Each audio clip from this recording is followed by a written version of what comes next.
Second quarter growth coming in at 1.5%. 1.5%.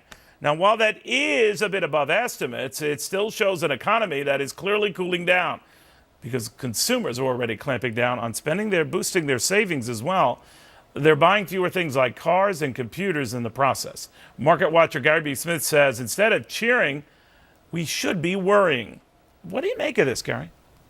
Well, Neil, I don't see how anyone can paint this as a good number. I guess maybe if you parse it finely enough, you could see the disposable income was up a little bit. The savings rate is up. But, the bottom line is we need the economy to start ramping up. That's what the Obama administration has promised. Instead, we're going sideways.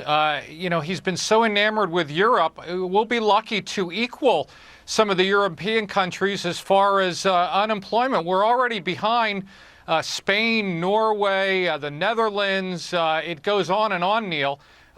Fortunately, we're still below 10% unemployment, but unless this picks up, I see that number going a lot higher, unfortunately. Down Ronald Reagan's rebound, we had 6, 7, 8% quarters.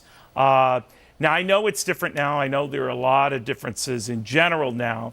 But in the Clinton recovery that extended from the Bush Senior recovery, again, 3, 4, 5% quarters at this stage.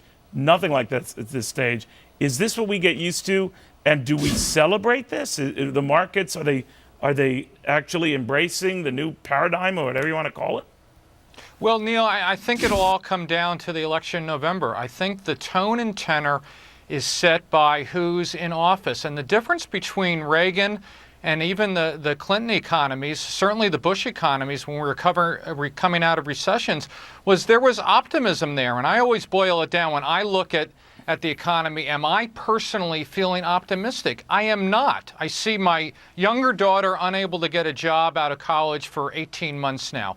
I see taxes going up. I see my health care bill going up. I see us unable, even if we wanted to, sell our home. So just on a micro level, and extrapolate that across all the households in the country, pretty much everyone's feeling the same way.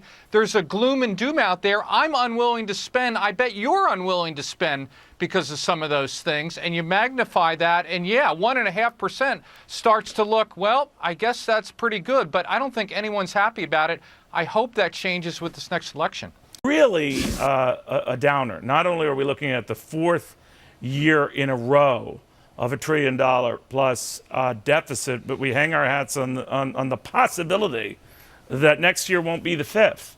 8% unemployment, that will probably be the case through the remainder of the year. I mean, these are numbers that are not good. They're not great. I mean, they might be better than we thought they would have been, but they still stink.